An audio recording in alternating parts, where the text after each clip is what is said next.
So, welcome everybody to the latest edition of our MOps Unlocked Webinar Series on the topic of scaling demand operations and meeting the challenges that you may come across in that journey. So for growing businesses today, it really is a case of being able to scale or preparing to fail. And with the marketing landscape becoming more and more complex, we felt this was a very relevant topic for our discussion today, particularly as organisations start to look at planning for 2026 and beyond.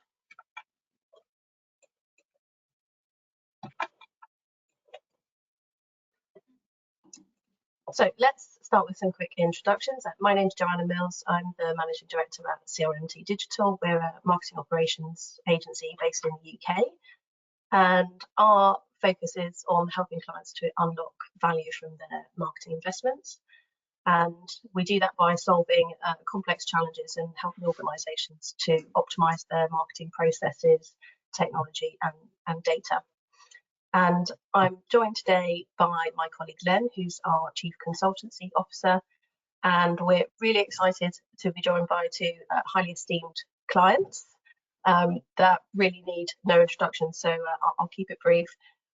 Wilhelm is Commercial Marketing Director at Lenovo EMEA. And he's been with that business for more than 15 years, navigating the growth and the inevitable challenges that arose during that period, as I'm sure we'll hear from later. Willie's created award-winning campaigns with his team to drive that growth. And we also have Mark Wheeler on the panel as well, who is currently serving at CMO at Storyblok, which is a headless CMS. And prior to this role, Mark has led highly successful marketing teams at both scale and enterprise organisations, including Lean-IX. Some of you may have heard the Lean-IX story. It was sold to SAP in one of the biggest software acquisitions in Europe a few years back. So yeah, really excited to have Mark and Willie join us today. Thanks for being here. And with that, let's dive into the discussion. So I recently attended the Gartner Marketing Symposium in London, and I saw this quote, and it really stuck with me, and I thought it was very fitting as the initial slide for today's webinar to really set the scene. Obviously, for any business that's growing or wants to grow, being able to scale marketing teams is imperative and a key objective, but in our experience, too many focus solely on the technology problem and believe that if they can get that bit right and buy up all the shiny new tools, then it's job done. When in reality, anybody that's worked in a growing business or has implemented technology will know there are many other considerations and challenges that arise on that journey. And really that's the focus of our discussion today. So let's take a look at some of those challenges and hear from William, from Mark on how they've met those challenges within their organisations. Yeah, so I think we can all see that for marketing, data is probably its most strategic asset. It has been for some time, and it will probably only increase to be the case. And that also comes with some really high expectations from the rest of the organization. At the same time, all that data is becoming more and more complex to manage, and I think a lot of companies struggle with scaling that and at the same time meeting those expectations from the business to give them that edge. And I think I don't want to jump into AI straight away, but I guess that's only become more the case now. So I guess the question is, what are the biggest challenges that you see for your own organization, and how do you tackle those when it comes to this huge volume of data? How you actually manage that, and how do you actually get the value out of it that the rest of the organization expects? Maybe Willie, are you okay to start with that one? Sure. So I believe, at least I can only tell, of course, the situation at Lenovo. So at Lenovo, we also face different data sources, right? So we have the situation that we have different databases, also old heritage from previous time, if you because Lenovo 2005 Lenovo was basically founded, and it came out of the IBM PC unit, right? And at that time, still some data, MarTech and other data platforms have been still leveraged from that time frame, and we partly still have some of these platforms in place up to now, to a certain extent at least.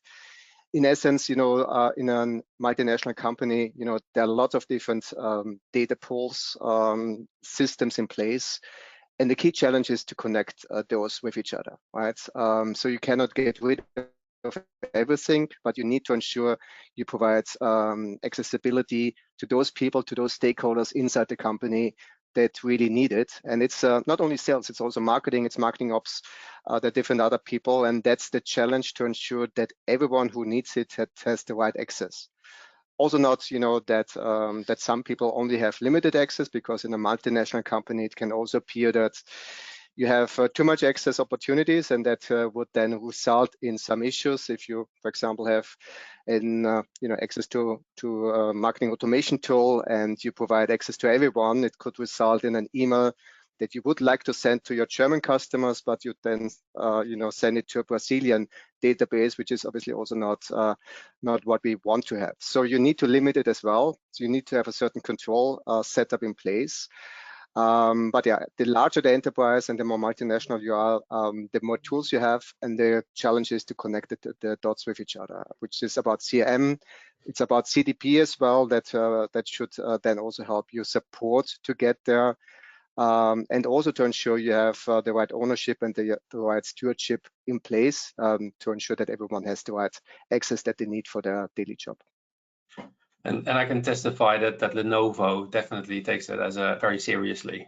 We've worked with you guys on some of those integrations, and yeah, it's definitely a focus area. I can see that. Absolutely. I like the fact that you mentioned that's accessibility of data is really important. That balancing act between not being a gatekeeper, but at the same time thinking consciously about who should see what, and also what the meaning of data is, because there's not always alignment on that, and that can be a bit risky, I suppose. Mark, do you want to respond to this? Yeah, I guess some of the way we think about the data deluge is, it's not about data overload. Sometimes it's about purposeless data. So much of what is collected today has no sort of destinational plan. It just accumulates, right? Adding lots of operational noise and reducing clarity. So we've tried to reframe the conversation around, well, what activity or what decision will this data help us to make? And if there's no answer, we sort of stop collecting it. And we've tried to make sure that as we align our data, that we align our data collection with journey stages and activation logic. So, so for us, it's really about contextual data used at the right moment in the right way for the right message. We've just worked on with CRMT actually on a whole new project around aligning our propensity data with our intent data, which we refresh every night actually, and align that to the way we execute our nurture activities, for example. What we've been able to do with our data is make sure that it's we're asking the right things at the right time in order to deliver contextual experiences to our customers. The other thing I think we think about when it comes to data is what we collect and how we collect it. We're as well as being quite a significant enterprise-focused sales business, we also have a product-led growth business, and so the data we collect can actually hinder our performance or improve it. And so we often think about data as a value exchange. So that when you think about what you're asking people, because I often see a lot of forms of tons and tons of fields, which, as I think we all know, tends to hinder people from actually completing those forms. And by asking smart, timely, helpful questions, I think we get genuinely useful responses in return, i.e. data that will help us to better affect the customer. So I think we put a lot of attention into the value exchange of data as well, so that we can deliver better, faster, more personalized experiences. And yeah, one of the big ones I'm probably quite excited about right now is our new nurture engine that we've just co-developed then. Yeah, exactly. I like the fact that you call out that trust aspect of data. I always see data as a bit of a transaction between someone that's willing to share, but then you have to provide the value that they would expect when you collect that data. So I totally agree. I also find that when working with Storyblok, there's a big willingness to dive into the data from everyone across the business. And that's something that you don't always see, and then actually go into the detail. You know, a lot of people, even BDR salespeople, actually care about the detail when it comes to and what the meaning of that data is and how they can leverage it, which is very interesting to see. It's not absolutely right. Yeah. I think it's important when you are trying to drive 50% year-on-year growth. Because one false move can often trip you up. So I think it's something we pay a lot of attention to. Yeah. I can see that. I think this is a good transition to talk about the skills problem. So I think we can all see that there's more and more need for very specialist skills, right? There's a lot of technology out there that's not something that you master overnight, but at the same time, the landscape is changing very, very fast. So there's that's kind of, it could be a train wreck, right? So how do you make sure that you've got the right skills and not just now and in the future? So maybe Willie, do you have something to say about that? So how do you make sure you possess the right skills in your team? Right. Yes, well, I believe in terms of data knowledge, database marketing knowledge, MarTech, you need to ensure you have continued learning processes in place, right? And provide that access to all your employees who need it. And ultimately, it's almost everyone, right? So it's not just the marketing ops team, it's not just a data steward who needs knowledge about that and needs to have state-of-the-art knowledge about data practices and tools. But all the key stakeholders that activate campaigns need to have a certain understanding these days about database marketing, about lead generation processes, around ABM, around MarTech tools, and also how those tools can help them in the day-to-day business. So it's a continued approach, continued learning needed. It's about attending all the different webinars and courses, also like that one, for example, to be up to speed on that. It's about engaging with experts, right? With you on CMT side, we have a regular exchange as well. Which tools can help us in terms of being more targeted, more engaged with our customers? How can we get better leads out of our processes? So it's a continued learning, continued exchange with experts on that topic that is required, not only just for marketing ops and selected people, but basically all the key stakeholders that are working with that. And the only thing that is really new, I would say, is the further challenges, or basically further further need, obviously, to go deeper into how AI can help us in the whole approach, right? So in all the different layers, that is definitely a new thing that is also creating new dynamics in the whole approach.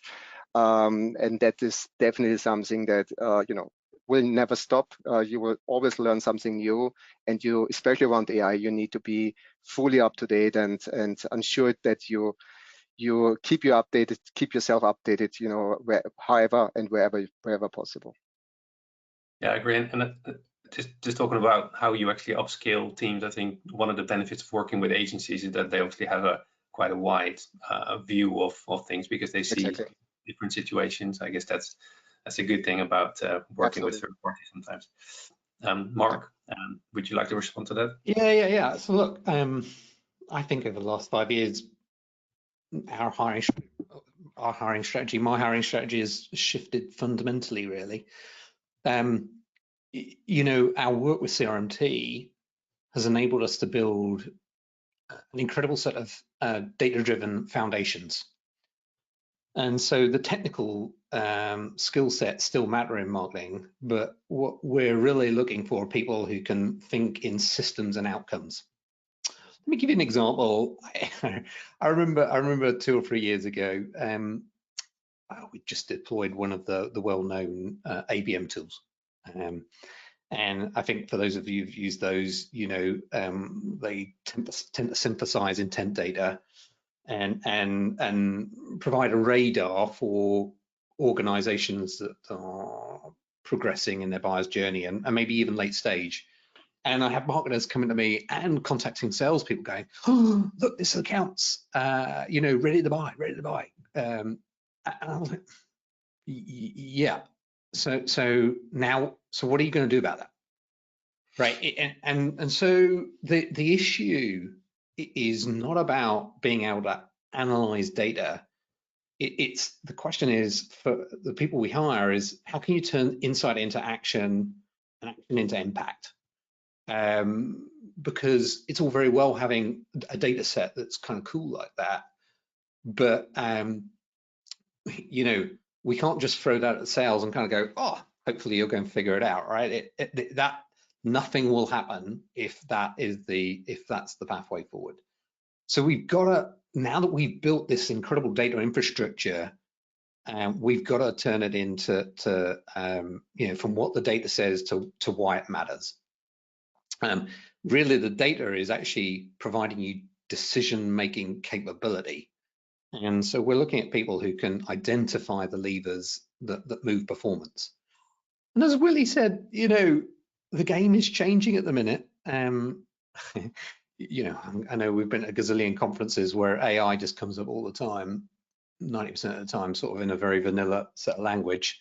But you know, we do need people who are proactive in exploring how AI can augment workflows. And you know, there's a whole bunch of things that we've been doing, particularly an area of driving efficiency in our paid marketing spend and using the data from our predictive analytics in order to be more efficient around our paid marketing spend, which you know tends to be quite a high proportion of most marketing budgets. So yeah, I hopefully that gives you a bit of a feel for how we thought about our hiring. Yeah, I think the AI thing is interesting, and in my opinion, the opportunity there is huge. But at the same time, I think it's often underestimated how much time you actually need to invest to get the real value of it. And I think it will take a while before that we really see that beyond, you know, creating a blog very fast or personalizing a piece of content very quickly. I mean, everyone's seen that now, but that next step will take a while, a bit longer than probably a lot of boardrooms would like. Yeah, for sure.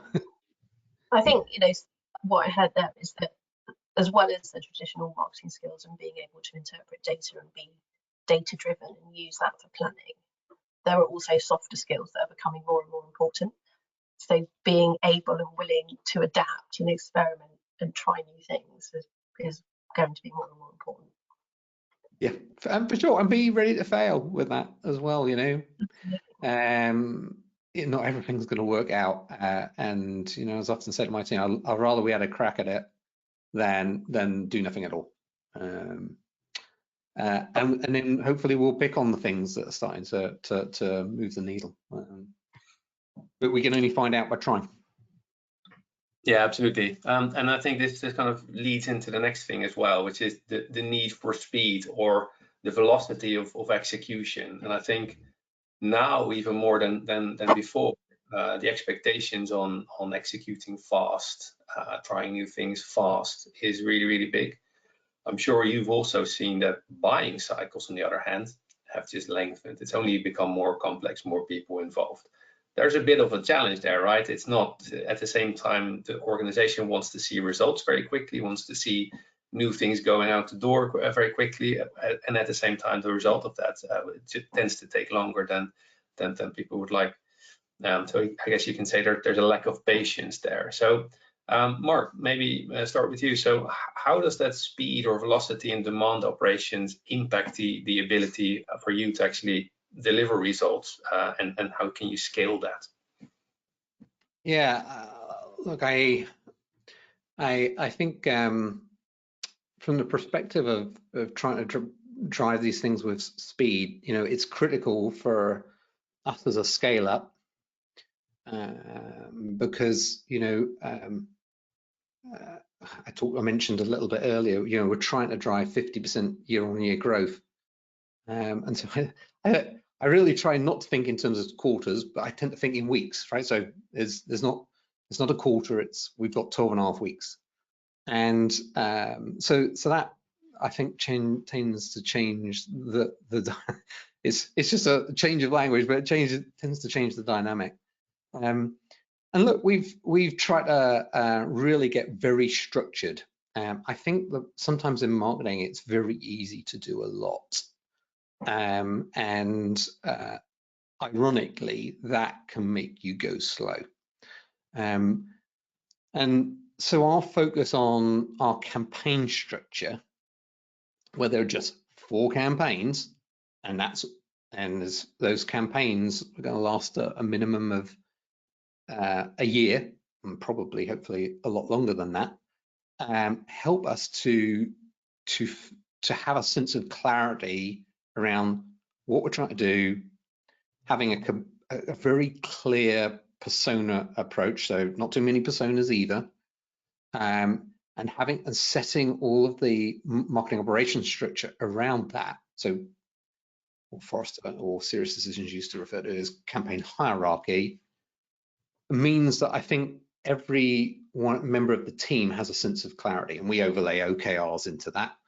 But with 4 campaigns, a clear persona approach, it means that we're able to move, I think, at a relatively strong speed, because I think there's a clarity across the operational structure and then the go-to-market layer of how we get things done. And so consequently, also there's no overlap, right? Even though we have 4 different campaigns, often in campaign structure you tend to have send marketing to similar individuals, but I think we've through our campaign structure been able to have very clear swim lanes, and so consequently, when you've got that sort of sense of clarity, not trying to aim to do a gazillion things, just 4 things, I find that hopefully the team is able to move at greater pace, and with that greater pace, you get faster learnings. From faster learnings, you faster ability to optimize and move forward. So speed has a whole bunch of ramifications, not just to what you do tomorrow, but what you do next quarter and quarter after that. Yeah, that sounds right. I mean, I guess what you're saying is that the strategy up front is really, really important, and especially if you commit to something, like you say, a year, which is absolutely something that we've advocated for years. It takes a while for something to actually have an effect, but that doesn't mean that you need to do your homework. You do need to actually think about what that means, what the personas are, and you really need to dive into the data for that. So in some ways, it actually takes a bit longer to actually get to that point where you can really be confident and everyone's aligned on where you're going. But ultimately, it will pay off. I think that's. And look, the opposite to this, and I apologize if anyone from Primark is online, but I often refer, the opposite to this is I refer to as Primark marketing, right? Which is you do something that's very seasonal, and you often tend to find those are very sales driven, right? And they tend to be okay, this quarter we're going to go do this. You rush at it, and marketing in some ways is a bit like buying a new piece of furniture. It takes time. It's built to order. It takes time to go get it built. I tend to find that those really get executed as fireworks and with no significant impact or outcome. And then the problem with a firework is once it's gone off, there's nothing left. You have to start over. And so that actually has a habit of slowing you down. So, actually thinking in 12, 24-month term timeframes actually drives speed. ironically.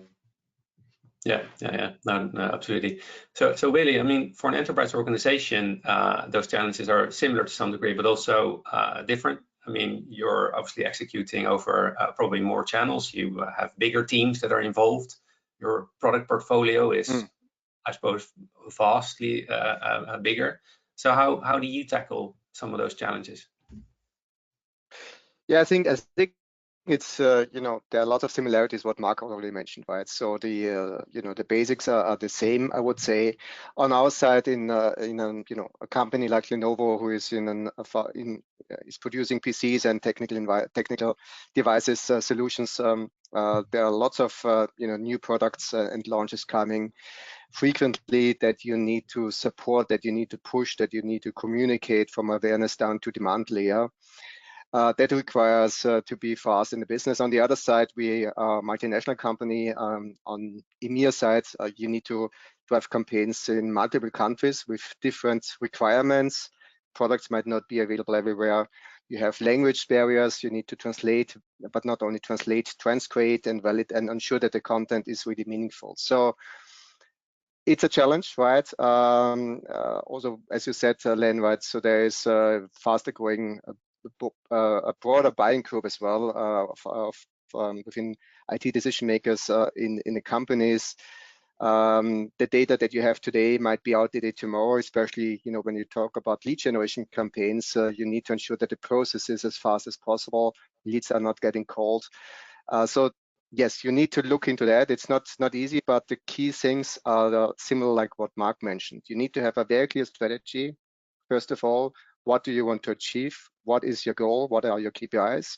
You need to communicate that internally also clearly, also to your key business stakeholders, so that it's clear that a certain campaign is not aimed to drive, you know, X sellout, but maybe it's about awareness, consideration, and driving leads, right? So we need to be very clear on that as well, and the stakeholders, also your business stakeholders, need to be aware of that.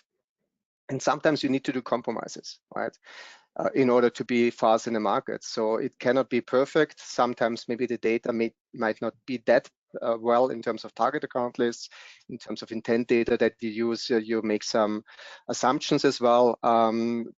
But yes, you need to take that into consideration to be really fast enough in the market.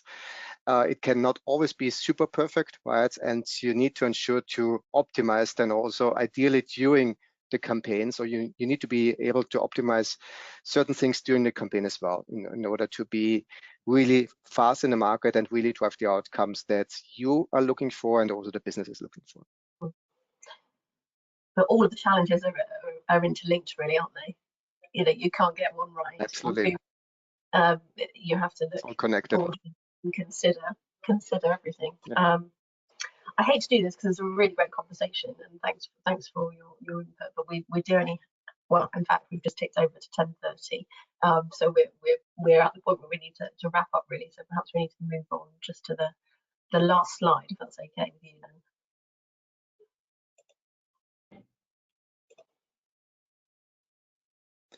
I think we've covered a lot of these points in the last couple of questions. The main thing, I guess, is that the strategy is really important. So, you know, getting alignment on some of those key pillars, if you like, from a marketing perspective, that's key.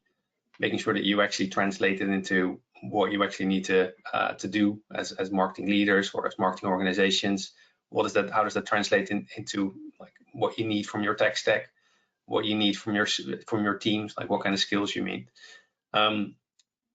Efficiency and automation. I mean, what I'm also hearing is that there's a need to sort of balance the automation aspect with the agility, with the creativity of teams, right? You can automate everything, but there's an aspect of that you need to still maintain the ability to experiment with things.